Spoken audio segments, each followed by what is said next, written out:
కృపగల దేవుడు మన ప్రభు అయిన యేసయ్య పరిశుద్ధ నామములో కూడి వచ్చిన మీ అందరికీ నా హృదయపూర్వకమైన వందనాలు తెలియజేస్తున్నాను. కొద్దిసేపు దేవుని మాటలు విందాం. పరిశుద్ధ గ్రంథము నుండి హెబ్రీ పత్రిక 4వ అధ్యాయము 13వ వచనాన్ని చదువుకుందాం. హెబ్రీ పత్రిక 4వ అధ్యాయము 13వ వచనం. ఆయన దృష్టికి కనబడని సృష్టము ఏదియూ లేదు, మనమెవనికి లెక్క చెప్పవలసి ఉన్నదో ఆ దేవుని కన్నులకు సమస్తమును మరుగులేక తేటగా ఉన్నవి. చిన్న ప్రార్థన చేసుకుందాం. సర్వశక్తిమంతుడా, నీకు వందనాలు ప్రభా. ఈ చదవబడిన లేఖన భాగాన్ని బిడ్డలకు వివరించే జ్ఞానము నాకు లేదు. నీ సిలువ చాటును మరుగుపరిచి నీ ఆత్మతో నన్ను నింపి నీ మాటలు మాకు వినిపించి వాటి ద్వారా మేము బలపరచబడి నీ వాక్యానుసారంగా జీవించే కృప మాకు అనుగ్రహించి మహిమ పొందమని మా ప్రభు అయిన యేసయ్య పరిశుద్ధ నామములో అడిగి వేడుకొనుచు ప్రార్థిస్తున్నాను మా పరమ తండ్రి, ఆమేన్. ప్రియమైన దేవుని బిడ్డలారా, చాలా జాగ్రత్తగా దేవుని వాక్యాన్ని వినవలసిందిగా ప్రభు పేట మనవి చేస్తా ఉన్నా. విశ్వాసులముగా సంఘానికి వివరించవలసిన బాధ్యత సంఘ కాపరిగా నాకు ఉంది. సంఘము ఏ రీతిగా నడుచుకోవాలో, ఏ రీతిగా సంఘం ఉండాలో, ఏ రీతిగా దేవునిలో మనం కొనసాగాలో ప్రతి ఒక్కటి మనం తెలుసుకోవాలి. తెలుసుకోకపోతే తప్పిపోయే మార్గాలు కనిపిస్తూ ఉంటాయి. దేవుని వాక్యం అంటా ఉంది కదా, ఆయన దృష్టికి కనపడని సృష్టమేదీ లేదు. ఆయనకు అన్నీ చూస్తూ ఉన్నాడు, అందరినీ పరీక్షిస్తున్నాడు. విశ్వాసులను, అవిశ్వాసులను, దేవుని ఎరిగిన వారిని, ఎరగని వారిని, సమస్తాన్ని దేవుడు చూస్తూ ఉన్నాడు. మనమే అవనికి లెక్క చెప్పవలనో, ఒక లెక్క చెప్పాలట. లెక్క ఒప్పజెప్పవలసినదో ఆ దేవుని కన్నులకు సమస్తమును మరుగు లేక తేటగా ఉన్నది. గమనించండి, మనం అనుకుంటుంటాం కదా, ఏమి మనం చేసే పనులు ఎవరికి కనిపించట్లేదులే అని అనుకుంటాం. ఒకవేళ లోకములో మరుగుగా ఉండి నువ్వు చేసే పనులో, మాట్లాడే మాటలో, లేకపోతే చూసే చూపో ఏదో ఒకటి మరుగై ఉండొచ్చు నీకు అనుకుంటున్నావు. కానీ దేవుడు సమస్తాన్ని చూస్తూ ఉన్నాడు. సమస్తాన్ని, ఈ లోకంలో నువ్వు జరిగించిన ప్రతిదానికి లెక్కప్పు చెప్పాలట. దేని గురించి లెక్కప్పు చెప్పాలి? మనం లెక్కప్పు చెప్పేటప్పుడు ఒక ఆయన దగ్గరికి మనం వెళ్ళామనుకోండి, అడుగుతూ ఉన్నాడు, అబ్బాయి నువ్వు పలానా తప్పు చేసావురా అని అడిగాడు అనుకోండి. ఏంటి దాని సంగతి లెక్క అడుగుతూ ఉన్నాడు అనుకోండి. అడిగేటప్పుడు లేదండి అయ్యగారు నేను అది చేయలేదు అని అంటే సాక్ష్యాలు కావాలి కదా. అలాగనే మనుష్యుడు దేవుని సన్నిధిలో నిలవబడేటప్పుడు కొన్ని మన మీద సాక్ష్యాలు పలుకుతాయట. మనం ఏమనుకుంటున్నాం, మనకేం తెలియదులే, మనల్ని ఎవరు చూశారో అని అనుకుంటున్నావేమో. సాక్ష్యాలు పలికే ఉన్నాయి. నీవు లెక్క చెప్పవలసి ఉన్నాయి. మనుషుడు ఏమి లెక్క చెప్పాలి, ఏవి సాక్ష్యాలు పలుకుతాయి? ప్రభు దినమందు ఆయన ఎదుట మనం నిలబట్టినప్పుడు తీర్పు దినంలో మనం ఏమేమి ఆయనకి అప్పచెప్పాలి, మన మీద ఏం సాక్ష్యం చెప్తాయి, ప్రభు ఎలాగున మనల్ని తీర్పు తీరుతాడనే విషయాలు కొన్ని చెప్తాను మీకు. ప్రతి విశ్వాసి తెలుసుకోవాలి. ఏదో నమ్మి మనం బాప్తీసం తీసుకున్నాం, తర్వాత మన ఇష్టానుసారంగా ప్రవర్తించడానికి వీల్లేదు. ఒక క్రమము, ఒక పద్ధతి, ఒక నియమము అనేది క్రైస్తవ్యానికి ఉంది. దాన్ని బట్టే మనం నడవాలి, అంతేగాని మన ఇష్టానుసారంగా ప్రవర్తించడానికి వీల్లేదు. లేఖనాల ద్వారానే మనం పరిశీలన చేసుకోవాలి. మీకు ఎందుకు అన్ని లేఖనాలు నేను చూపిస్తానంటే, నా స్వశక్తి మీద ఒక వాక్యాన్ని చెప్పి మొత్తాన్ని లోకంలో ఉన్నదంతా చుట్టేసి ముగించేయగలను. కానీ అది కాదు కావాల్సింది. వాక్యాధారం కావాలి. వాక్యానుసారంగా మనం మాట్లాడాలి. ఏది చెప్పినా వాక్యం ఆధారం కావాలి మనకి. అలాగనే ఈ దినం ఏని గురించి పరలోక రాజ్యము అట తన దాసుని యొద్ద లెక్క చూసుకుని ఒక యజమానుని పోలి రాజును పోలి ఉన్నది అంటాడు.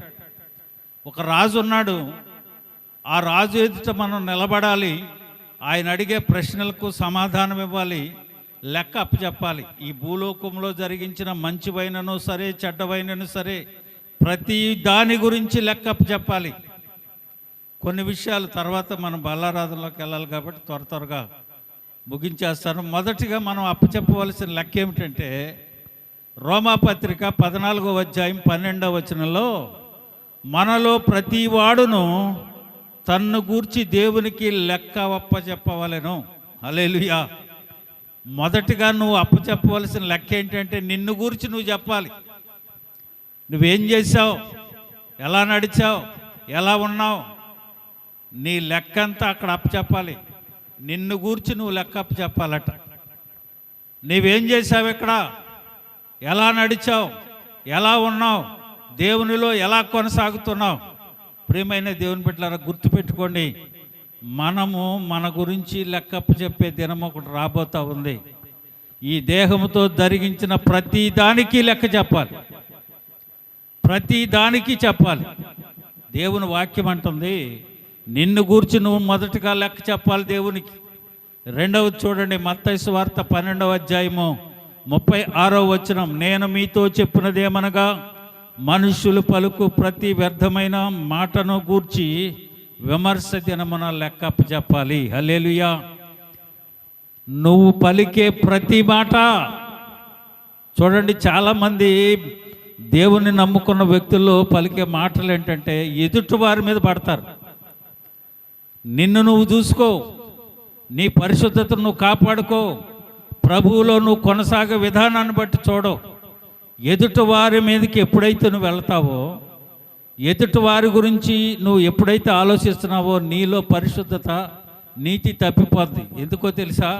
నిన్ను నువ్వు కాపాడుకో, అవసరమైతే ఎదుటి వారిని గురించి ప్రార్థన చేయి. అంతేగాని వారిని ఎత్తి చూపటానికి మనం అర్హులం కాదు, తీర్పు తీర్చడానికి మనం ఎవరమండి? వాడి హృదయాంతరంగాలు ఎరిగిన దేవుడు, నువ్వు కాదు, నేను కాదు. నీవు నేను మంచిగా కనిపించవచ్చు, కానీ దేవుడు హృదయాంతరంగాలు ఎరిగినవాడు. నీ తలంపులు, నీ హృదయంలో ఏముంది, నువ్వు ఏ రీతిగా ఉన్నావు అనేది గమనించగలిగింది దేవుడు. దేవుని వాక్యం అంటది నువ్వు మాట్లాడే ప్రతి మాటను గూర్చి విమర్శ దినమున లెక్క అప్పచెప్పాలి. చూడండి, బైబిల్ పట్టుకొచ్చిందండి ఇప్పుడే, ఆమె చూడండి ఎట చేస్తుందో. గబుక్కున మాట తోలనాడేస్తుంటాం. ప్రియమైన దేవుని బిడ్డలారా, పై వేషాన్ని బట్టో వారు ప్రవర్తించే ప్రవర్తనను బట్టో మనం తీర్పు తీర్చడానికి సరిపోం. ఒక అన్నా చెల్లెళ్ళు కలిసి ఆరాధనకు బయలుదేరారు. బయలుదేరిన తర్వాత వీరు ఇద్దరు కలిసి బండి మీద వస్తూ ఉంటే గబుకుని గేదెల ఈ అడ్డం వచ్చి వెనకాల కూర్చుని పిల్ల బురదకుంట్లో పడింది. పడేటట్టుకి బట్టలు మాసిపోయినాయి. ఇంటికి వెళ్ళి మళ్ళీ తెచ్చుకోవడానికి ఆరాధన టైం అయిపోద్ది. ఎలాగనని అన్నయ్య దగ్గర ఉన్న ఆ బ్యాగులో ఒక ప్యాంటు షర్ట్ లాంటిది ఒకటి ఉంటే, టీషర్ట్ లాంటిది, ఈ బట్టలు విడిచేసి ఆ బట్టలు వేసుకుని వచ్చేసి ఇలాగే ప్రభు బల్ల ఆరాధన జరుగుతూ ఉంది. ఆ పిల్ల ఆ డ్రెస్ వేసుకొని లోపలికి రాగానే అందరూ ఆ అమ్మాయి ఇంకా చూస్తూ ఉన్నారు. ఏంటి అమ్మాయి సంస్కార ఆరాధనకి ప్రభు బల్లలో పాలు పండటానికి పరిశుద్ధనమందు ఏంటి ఆ వేషధారణ అని అందరూ చూస్తూ ఆ అమ్మాయిని హేళనగా చిన్న చూపు చూస్తూ ఉన్నారు. ఆ పిల్ల హృదయంలో ఉన్నదేంటి? ప్రభు బల్లలో నేను పాలు పొందాలి, ఏ రీతిగా నేను వెళ్ళాలి, వెనక్కి ఇంటికి వెళ్ళి వచ్చే టైం అయిపోద్దేమో, కార్యక్రమం ముగిసిపోద్దేమో అని ఆ పిల్ల ఆశతో వచ్చేసింది దేవుని సన్నిధికి. వచ్చేసింది, అందరూ హేళనగా ఎబ్బెట్టుగా చూస్తూ ఉన్నారు. సరే, ఈ పిల్లలో ఉన్న ఆశ ఏంటి? తన హృదయంలో ప్రభు బల్లలో నేను పాలు పొందాలి, ఆయన శరీరంలో రక్తంలో నేను పాలు పొందాలని ఆలోచన తప్ప వేరే ఆలోచన తనలో లేదు. చూసే వాళ్ళందరూ ఏం చూస్తున్నారు? తన వేషధారణ చూస్తున్నారు. అయితే దేవుడు ఏం చూస్తున్నాడు? ఆమె హృదయాంతరంగాన్ని చూస్తున్నాడు. మనుషులు ఏం చూస్తున్నారు? పై వేషాన్ని చూస్తున్నారు. ఆరాధన జరిగిపోయింది. అయిపోయిన తర్వాత అందరు కలిసి, చూడండి అయ్యగారు, మేమేమో తలార స్నానం చేసుకొని తెల్లని వస్త్రాలు ధరించుకొని ప్రభు సన్నిధిలోనికి వచ్చి పరిశుద్ధంగా మేము ఉంటే, ఆ పిల్ల చూడండి టీషర్ట్ వేసుకొని జీన్ ప్యాంట్ వేసుకొచ్చింది. పళ్ళలో అలాగేనండి పాలు పొందేదని అయ్యగారిని అడిగారు. పిల్లల్ని కేకేసి అయ్యగారు అడిగాడు, అమ్మా ఏంటి తల్లి, నువ్వు పరిశుద్ధ దినమందు ప్రభు వల్ల పాలు పొందడానికి వచ్చావు, ఏంటి ఆ వేషధారణ ఏంటమ్మా అని అడిగాడు. ఈయనకి తెలియదుగా. అడిగినప్పుడు ఆమె మోకరించి ప్రార్థన చేస్తుంది, అయ్యా తప్పే, కానీ మేము వచ్చేటప్పుడు నేను బండి మీద జారి కాలంలో పడిపోయాను, బట్టలన్నీ బురద అయిపోయింది, వాటితో రాకూడదు కదా, బురదతో రాకూడదుగా. మా అన్నయ్య ప్యాంటు షర్ట్ ఉంటే ముందు ఆరాధనలో పాల్గొనాలనే ఆశతో వచ్చేసాను, కానీ ఈ వేషధారణతో కాదు బాబు అని ఎప్పుడైతే అయ్యగారికి చెప్పిందో, అయ్యగారు సంఘంతో చెప్తున్నాడు, అమ్మా పై వేషాన్ని మీరు చూడబాకండి, జరిగిన సంగతి ఇది, ఇప్పుడు చెప్పండి ఆమెను ఏమనాలి. అందరూ మనస్తాపం చెంది, అయ్యో అనవసరంగా పిల్లని అన్నామే అని అనుకుంటున్నాం. ప్రియమైన దేవుని బిడ్డలారా, ఒకవేళ సంఘములో, నీ కుటుంబంలో, ఇరుగు పొరుగులో వారి మీద భేదాభిప్రాయమో లేకపోతే ఏదో ఒక అపోహ నీకు కలిగినప్పుడు వారి గురించి ప్రార్థించండి, కానీ నిందించకూడదు. వారి హృదయాంతరంగాలు ఎరిగిన దేవుడు చూసుకుంటాడు వాళ్ళ సంగతి. తీర్పు తీర్చడానికి మనం సరిపోం. అందుకని వాక్యం ఏమంటుంది, నువ్వు పలికే ప్రతి మాటకి తీర్పు తీరుస్తాను నేను. అందుకని నీ మాట అవునంటే అవును, కాదంటే కాదు. నీ మాటే నిన్ను జీవానికి పంపించేది, నీ మాటే నిన్ను నరకానికి పంపించేది. ప్రియమైన దేవుని బిడ్డలారా, దేవుని సంగమా, జాగ్రత్తగా ఆలోచించండి. మాట్లాడే ప్రతి మాటకి తీర్పు ఉందని గుర్తుపెట్టుకోండి. ఏది పడితే అది మాట్లాడొద్దు, ఎవరిని గురించి దురాలోచన చేయకూడదు.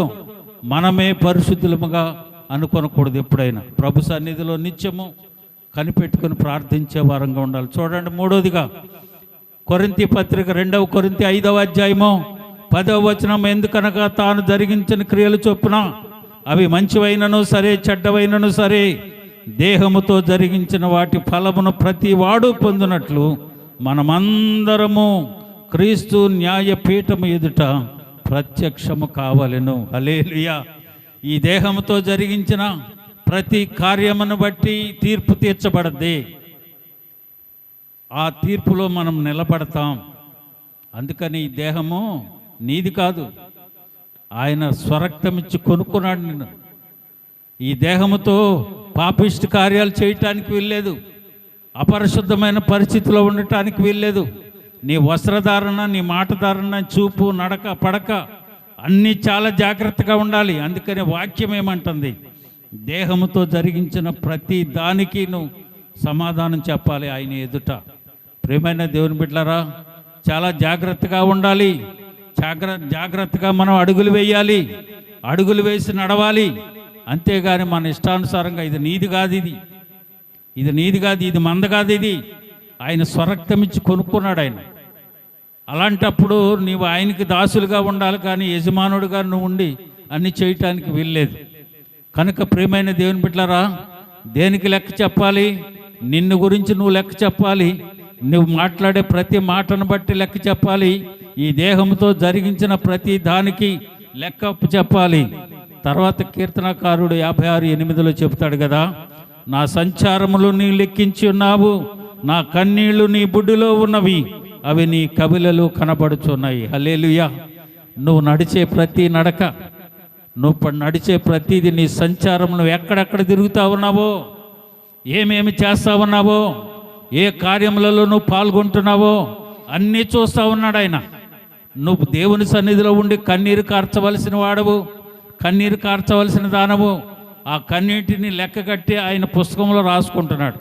నా బిడ్డ ఇంత కన్నీరు కారుస్తూ ఉంది, నా బిడ్డ ఇంత ఇదిగా నా సన్నిధిలో ఉండి ఏడుస్తూ ఉంది, నా బుడ్డిలో ఉన్నాయి. అమ్మా ఇంత కన్నీరా? అసలు కన్నీరు ఎక్కడది మనకి? కన్నీరు కార్చే విధానం ఏది? ఆయన చెప్తున్నాడు, నీ సంచారంలో నాకు తెలుసు, నువ్వు కార్చే కన్నీరు నేను దాచిపెట్టా. రేపు ఇక్కడికి వచ్చినప్పుడు అడుగుతా, ఏమైంది, నీకు లేవా, నీది కన్నీరు లేదా నీ దగ్గర? ప్రియమైన దేవుని బిడ్డలారా, ప్రతి దానికి లెక్క చెప్పాలి, గుర్తుపెట్టుకోండి. తర్వాత చూడండి, హెబ్రీ పత్రిక 13వ అధ్యాయం 17వ వచనం, హెబ్రీ పత్రిక 13:17. చూడండి, అది అందరూ చదవాలి, అది అండర్లైన్ చేసుకోవాలి అందరూ. మీ పైని నాయకులుగా ఉన్నవారు లెక్క ఒప్ప చెప్పవలరని మీ ఆత్మలను కాయిస్తున్నారు.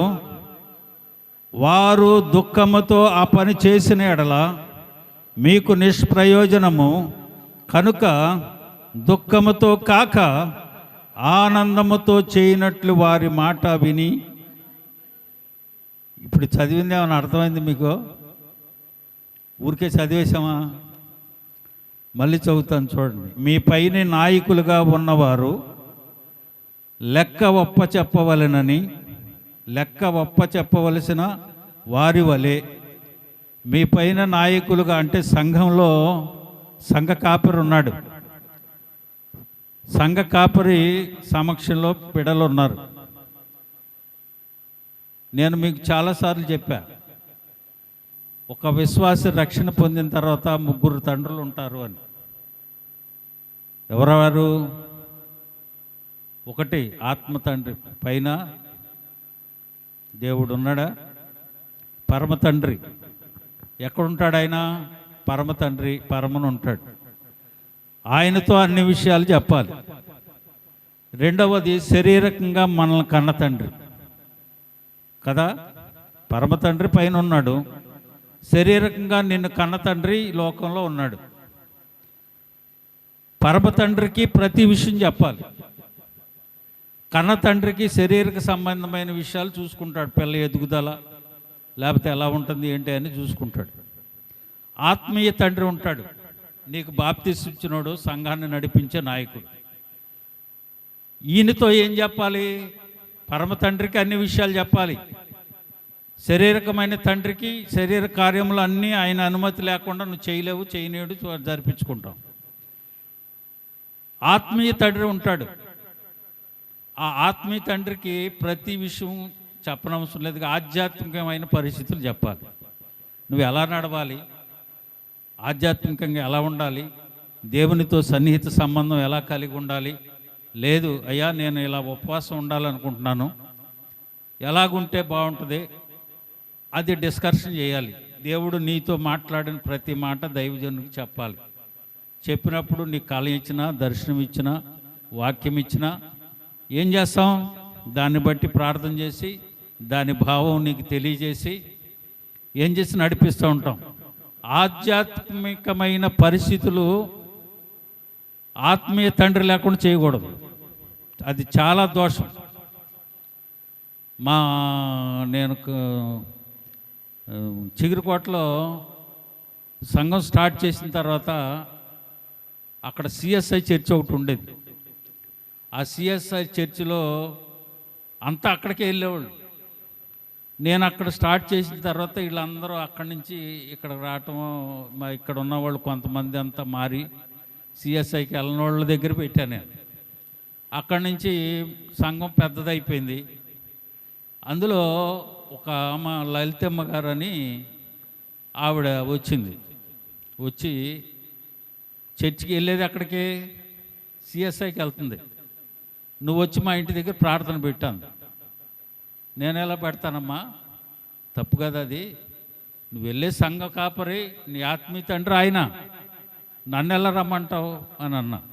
అది కాదు అయ్యగారు, మా అయ్యగారు చెప్పాను మీరు పెట్టించుకోండి అని అన్నాడు. అట్లా కాదు, ఆయన ఉండాలి, ఆయన ఉంటే నేను వస్తా, ఆయన లేకుండా మాత్రం నేను రాను. ఎందుకని? ఇప్పుడు కన్న తండ్రి ఉన్నాడండి, తండ్రిని విడిచేసి ఇంకొకరిని తెచ్చిపెట్టుకుంటానంటే తండ్రి అయిపోతాడా? అట్లా చేయకూడదు మనం. ఆయనకు ఫోన్ చేసి అయ్యగారు మోషే గారు ఏంటి సంగతి అన్న. అయ్యగారు అయ్యో మీరు పెడతానంటే కాదనేది ఉంది, బలవాళ్ళు పెట్టేయండి అన్నాడు. అంటే ఆయన మాస్టర్ గారు, వాళ్ళ మాస్టర్ గారు పాస్టర్ గారు. ఆయన లేదు లేదు మీరు ఆ రోజు వస్తాను అని అంటే మీకు ఖాళీ ఉన్నారు వచ్చి చెప్పండి, సంఘం నేను వస్తాను, వచ్చి నేను వాక్యం చెప్తాను, నడిపిస్తాను, అంతేగాని నాకుగా నేను మాత్రం పెట్టను. ప్రియమైన దేవుని బిడ్డలారా, మనం బాప్తీసం తీసుకునేటప్పుడు ఒక తీర్మానం చేస్తాం, మేము చేపిస్తాం. దేవుడే యేసే దేవుడని, ఆయనే లోకరక్షకుడుగా శరీరధారిగా ఈ లోకానికి వచ్చాడని నమ్మేవా? నమ్మాను. ఆయన మరణం వరకు ఆయనకు నమ్మకంగా ఉంటాము. సంఘ క్రమాన్ని దాటిపోకుండా నడిపించి సంఘంలో కలుగుతామని చెప్తాం. అయిపోయిన తర్వాత మారిపోతే ఏంటి దాని సంగతే? మారొచ్చు అట్లాగా. దేవుని వాక్యం అంటుంది, శాస్త్రులు, పరిసయ్యులు, సద్దుకయ్యులు వీళ్ళందరూ కలిసి వారి మతంలో కలుపుకోవటానికి లోకాన్ని చూడతారంటాడు. కనుక దేవుని వాక్యాన్ని అర్థం చేసుకొని ప్రవర్తించాలి మనం. ఎక్కడికన్నా మీటింగ్ జరుగుతుంది, వెళ్ళు, తప్పులేదు దాంట్లో. కాకపోతే మన సంఘంలో జరిగేటప్పుడు ఆత్మీయ తండ్రి లేకుండా చేయకూడదు. దేవుని వాక్యం అంటుంది, ఏమంటుంది ఇప్పుడు చూడండి, మీ పైన నాయకులుగా ఉన్నవారు లెక్కప్పు చెప్పాలి. ఎవరు? మీ గురించి నేను చెప్పాలి. ఏమంటుంది? వారిలో మీ పైన నాయకులుగా ఉన్నవారు లెక్క ఒప్ప చెప్పవలసిన వారి వలె మీ ఆత్మలను కాయచున్నారు. ఎవరు కాస్తున్నారు? ఎవరు కాస్తున్నారు? సంఘ కాపరి కాస్తా ఉన్నాడు కదా. వారు దుఃఖముతో ఆ పని చేసిన ఎడలా అంటాడు. బాధపడతాడుగా. ఇప్పుడు తండ్రి ఇంట్లో ఉన్నాడండి, తండ్రికి తెలియకుండా ఇంట్లో ఫంక్షన్ చేస్తే తండ్రి ఏమంటాడు? చాలా మంచి పని చేశారా మీరు అంటాడా? మందలిస్తాడు, అలా చేయకూడదు మనం అని అంటాడు. అలాగే మీకు నిష్ప్రయోజనము, అది ప్రయోజనంగా ఉండదు కనుక దుఃఖముతో కాక ఆనందముతో చేయునట్లు వారి మాట విని వారికి ఎవరికి లోబడి ఉండాలి? మనం ఏంటో తెలీదు, నువ్వేంటో తెలీదు, నీ పరిస్థితి ఏంటో తెలీదు. ఎవడో వచ్చి ప్రార్థన చేశాడు అని అంటే అసలు పరిస్థితి మనకు తెలుసా? తెలీదు. కనుక దేవుని వాక్యం ఏమంటా ఉంది? వారికి లోబడి ఎవరికి లోబడి ఉండాలి? సంఘము సంఘ కాపరికి ఉండాలి. సంఘమంతా కలిసి ప్రభువుకు లోబడి ఉండాలి. కనుక ప్రియమైన దేవుని బిడ్డలారా, దేవుని వాక్యము చాలా జాగ్రత్తగా అర్థం చేసుకోవాలి. మనం తెలియకుండా చాలా తప్పులు చేసేస్తుంటాం. ఏంటి నేను ఇంత పని చేశాను, నాకేం కార్యం జరగలేదు, ఏంటి పరిస్థితి మనం అనుకుంటే మనం చేసిన తప్పు మనకు తెలియదు. అలాగనే ఇంకో విషయం మీకు చెప్తా. ఇప్పుడు కాపరి అనేవాడు ఏం చేస్తాడు? ఆ పెంచే తోటకి కంచి వేసుకుంటాడు. అదే రోడ్డు పక్కన నాటిందనుకోండి చెట్టు, ఆ చెట్టు ఫలము వచ్చేంత మటుకు ఎవడు చూడదు దాన్ని. అందరూ నడుస్తూ ఉంటారు, రోడ్డు కాబట్టి ఎవడో పట్టించుకోడు. ఎప్పుడైతే దానికి ఫలాలు వస్తాయో దారైపోయే ప్రతి ఓడు రాయేసి కొడతా ఉంటాడు కదా. అదే కాపరి ఉన్నాడు అనుకోండి, చెట్టు మీద చెయ్యనిస్తాడా, రాయి కొట్టనిస్తాడా? ఎందుకని? అతను కాపరిగా ఉంటాడు కాబట్టి. అదే చెట్టు రోడ్డు పక్కన నాటి ఉందనుకోండి, ప్రతి ఓడు కొడతాడు. ప్రియమైన దేవుని బిడ్డలారా, చాలా జాగ్రత్తగా మన ఆత్మీయ జీవితాన్ని కొనసాగించుకోవాలి, లేదంటే ఇబ్బందులు పాలవుతాం. దేవుని వాక్యమే అంటా ఉంది, అలాగన మీరు ఉండకూడదు, మనం ఉండకూడదు, మనం నడవకూడదు. అలాగనే చూడండి, రోమాపత్రిక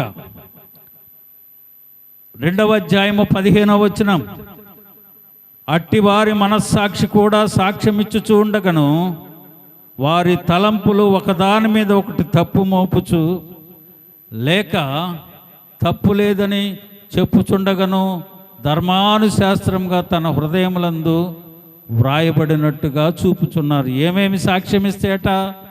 మనస్సాక్షి ఇస్తుంది, నీ తలంపులు కూడా ఇస్తూ ఉంది.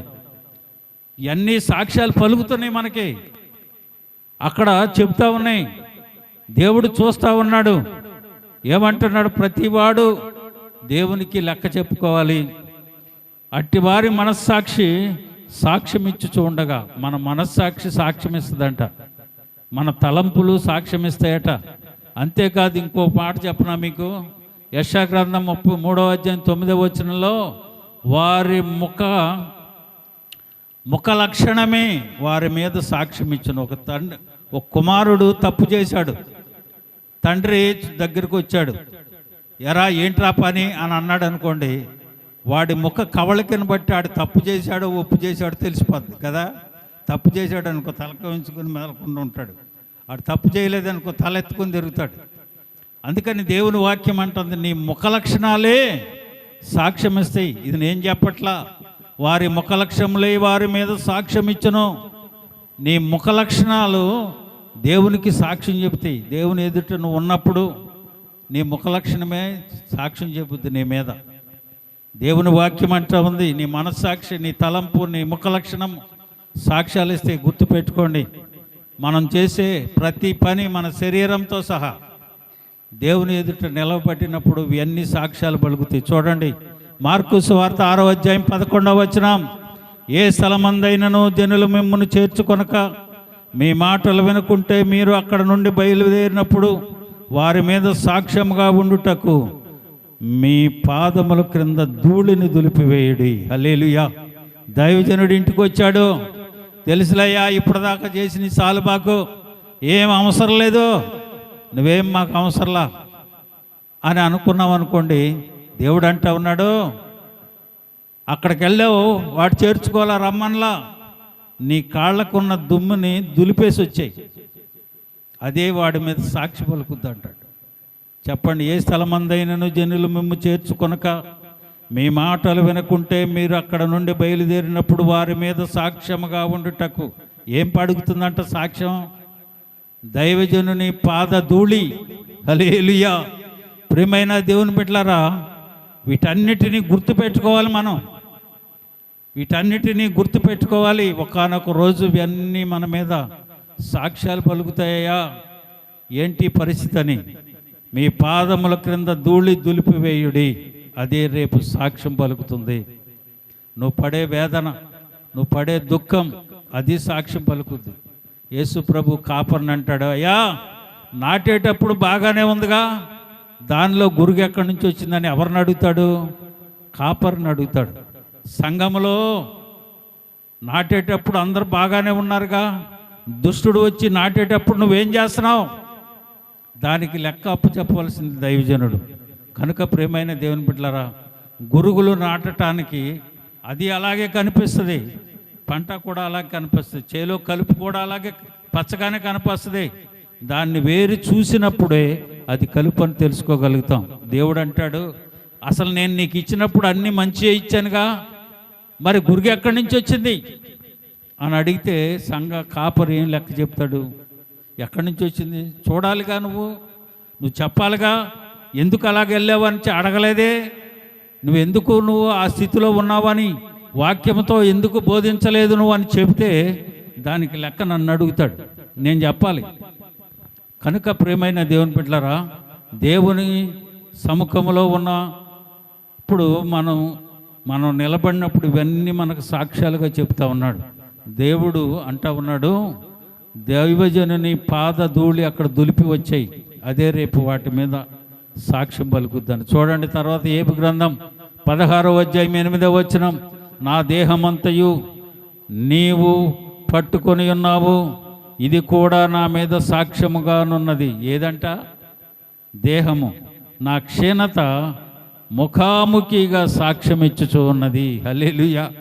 నీ దేహమే కాదు, నువ్వే పరిస్థితుల్లో క్షీణించావో ఆ క్షీణత కూడా సాక్ష్యం. ఈ క్షీణతకి కారణం ఇదేనయ్యా, ఇదే పరిస్థితి నేను చెప్పా వినట్లా.